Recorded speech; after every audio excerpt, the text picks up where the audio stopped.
Hey guys, Hemi Vertible here.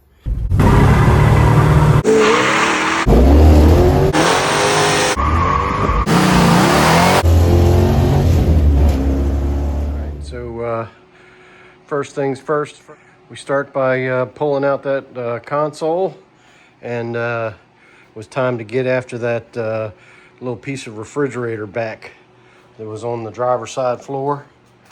You know, didn't come out real easy, so I had to fight to get it out of there. But look at that, baby. That's a little bit of rot, you know. They covered it up. You know, the whole thing was covered all the way back to there, across, all the way over. Everything that was underneath of it just continued to rot. That floor was solid as can be, but good Lord, look how rotten that is. So we'll see, but you know, hey, that's really cool how these console shifters are. Got that big bar comes out like that. We're just working on getting this interior apart. I'm gonna pull these seats out. I got the back seats out. You can see back there, you know, we don't have a whole lot of rust or rot at all back there. It looks really good. All the floors except for this driver floor seem like they're in pretty good shape. I got the console pulled out. That wasn't too bad. You have to get the top off of it. Once you get the top off, you take 2 screws off back here. The top comes off with the 4-speed hole in it. Then you have, you know, 2 screws that hold down in here. Then you got 2 screws in the back of the box that hold down in there. That hold the whole console in there, and the whole thing comes out. Of course, we had to pop these lights out of the side to get in there.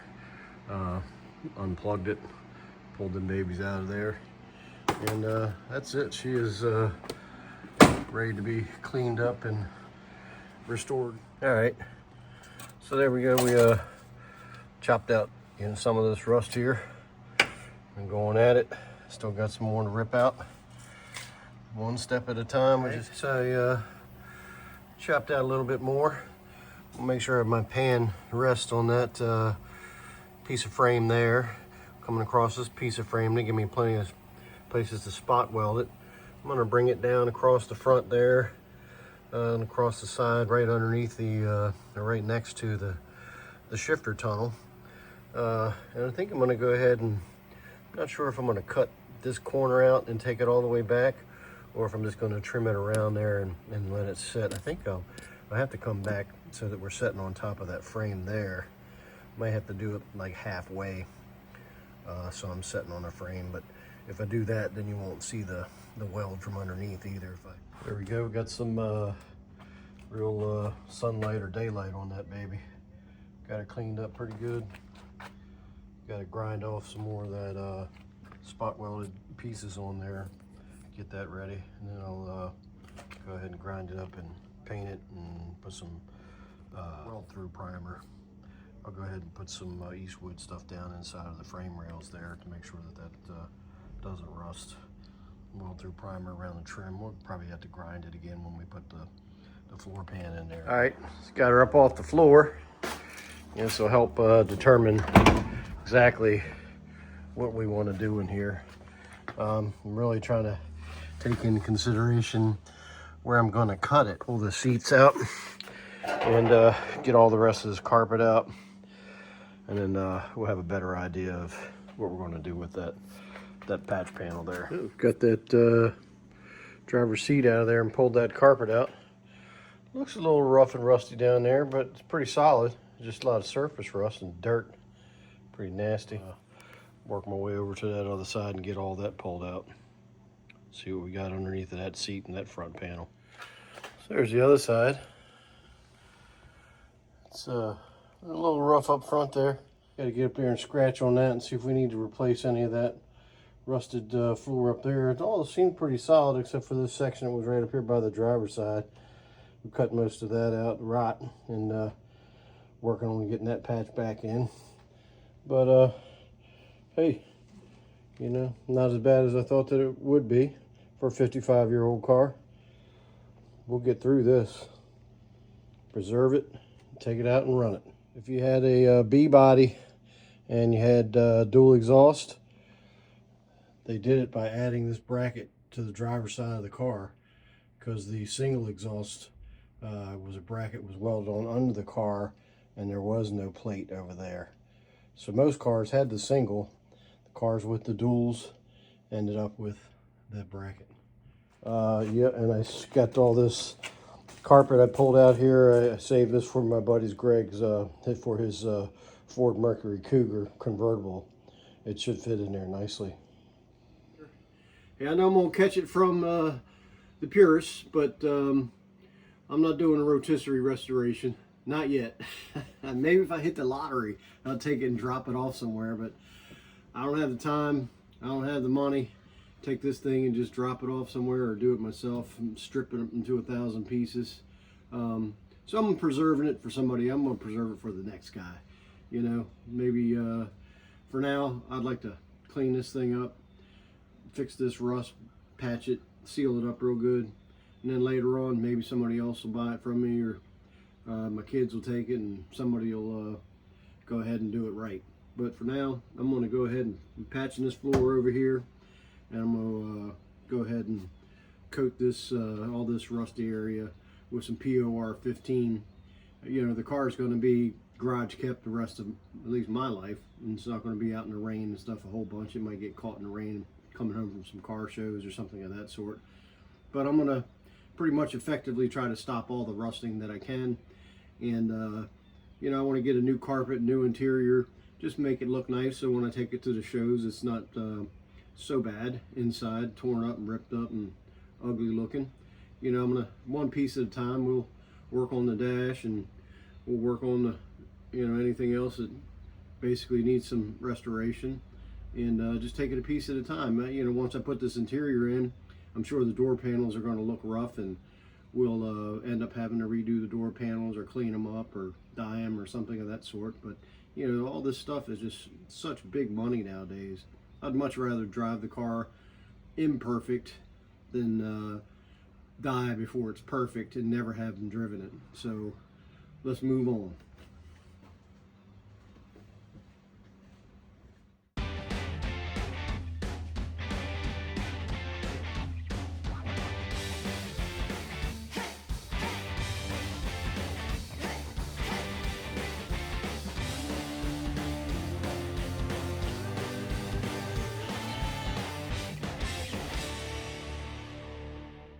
All right, guys, so we got that all painted up. Kind of got the cart before the horse, but given the time I had this afternoon to play with it, I didn't have time to get that panel welded in there and then paint everything all at once. So I figured I'd at least get all this painted, and then when I get back on it again, I'll go ahead and weld that panel in there. I got to grind around all of that anyway to give me something to weld to. But I just want to get a nice coat on it before I get that on there. And then once I get that on there, I'll go ahead and paint it, and then seam seal it over top of that. And you know, while I got it out again, if I see any spots maybe that I missed, or some spots that look like you know, they need a little more touch up, I'll go ahead. I have a ton of POR 15 left. I thought for sure I'd use, you know, half that can on this floor, but man, nothing to it. Use maybe an eighth or, you know, a quarter of the can to do this little bit of work here. Make sure you are doing this in a well ventilated space, by the way. This stuff is really strong. I'm sure breathing it in without some fresh air is not a very good thing. It's a little chilly, but I went ahead and did mine with the door open and fan going and all that good stuff. So just make sure, safety first, fellas. Live to drive another day.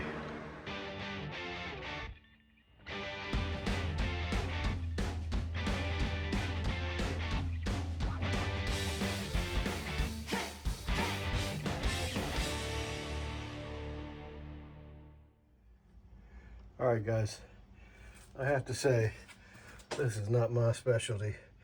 You got this running in here across. I got one screw in it, so I'd pull it up if I didn't have the screw in here. I'm trying to locate it.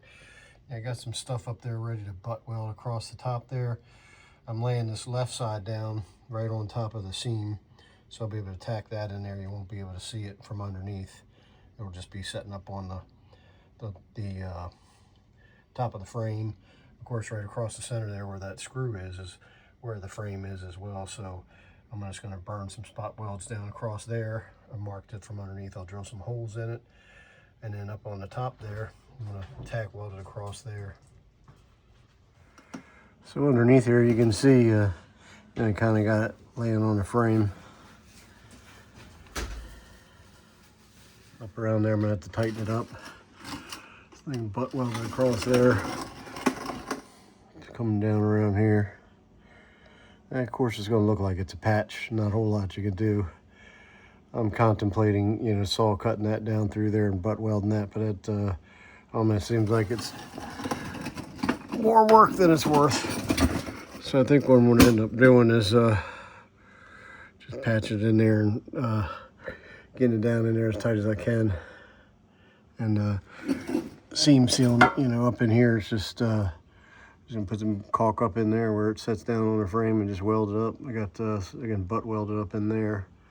And of course we'll be spot welding it onto the frame in there.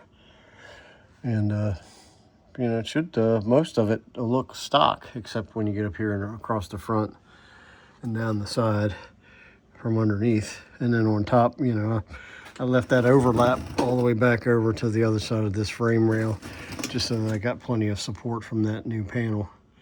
We'll cover it with carpet and nobody be none the wiser. All right, so I basically ground down everywhere that I'm going to be doing some plug welding on that patch pan, and there's going to be up top there and be some butt welding across there. So I ground down all that, and now what we got to do is we're just going to spray on some of this Eastwood weld through primer.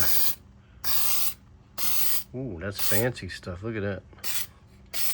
It's a wide grip. Now, after we get this all pan welded on here, I'm going to go over this whole thing again, including the pan with the POR 15. So anything that I ground or anything that I ground and I just got this weld through primer on that doesn't get covered by the patch panel, I'm just going to go ahead and seal it up again with POR 15 so that I don't have any problems later. But I'm just going to make sure it's all coated nicely. There you have it. I'm going to throw that panel on there and we're going to start welding away.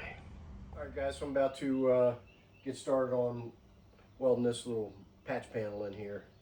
And I'm not like certified welder or anything like that. As a matter of fact, I don't weld much of anything at all.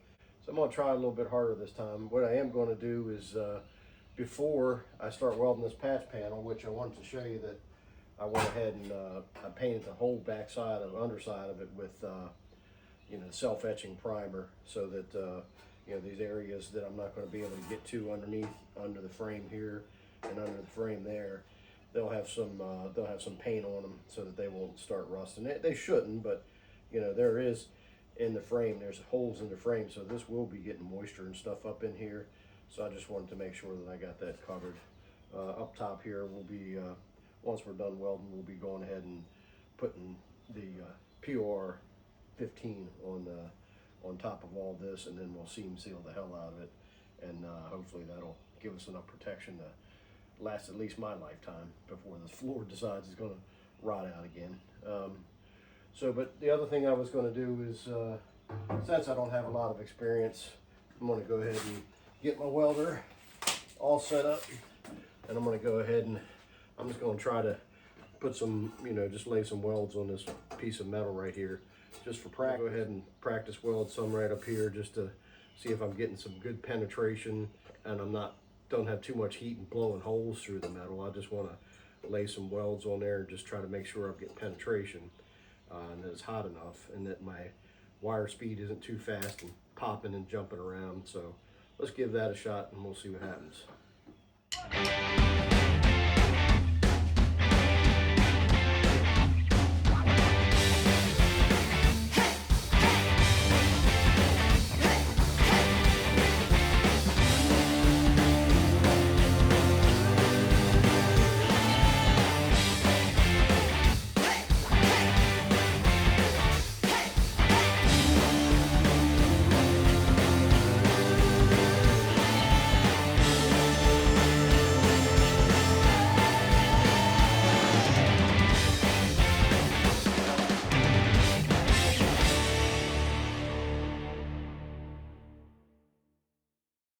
All right, guys.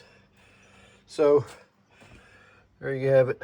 About the best welding you're gonna get out of me. You know, the funny part about it is you go through and do this, and as you go through, you start getting better at it.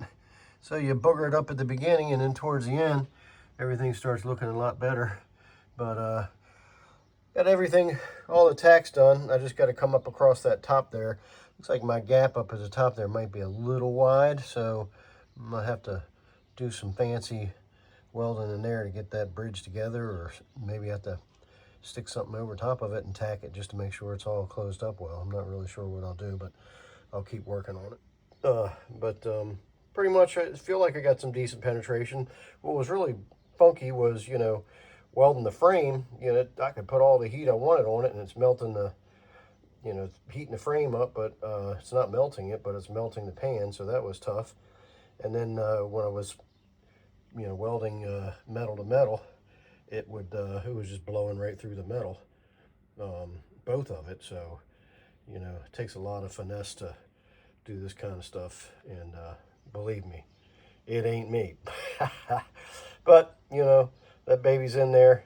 She's gonna be nice and solid. We're gonna, like I said, we'll put some good undercoating underneath of it. We're gonna POR 15 across the top of it, clean it all up. We'll seam seal it real good, and get some carpet over top of it, and it'll be looking really good once we get this thing back together. All right, guys, here we got our all tack welded up, ground down, and POR 15 painted. We'll let her dry up real good, see how it looks. Might stick another coat on there. I got a pile of POR 15 left, so I'm not sure, you know, if we need another coat or not, but she's looking like she's about ready for carpet. So we'll let her dry up, and then we'll get painting underneath too, because that's going to need to be coated as well. Got our seam sealer all around our patch. I turned all the lights out and put a big light underneath, lit it up like a Christmas tree, and just went through and tried to patch any kind of little hole I seen anywhere, rust hole or whatever, with that seam sealer.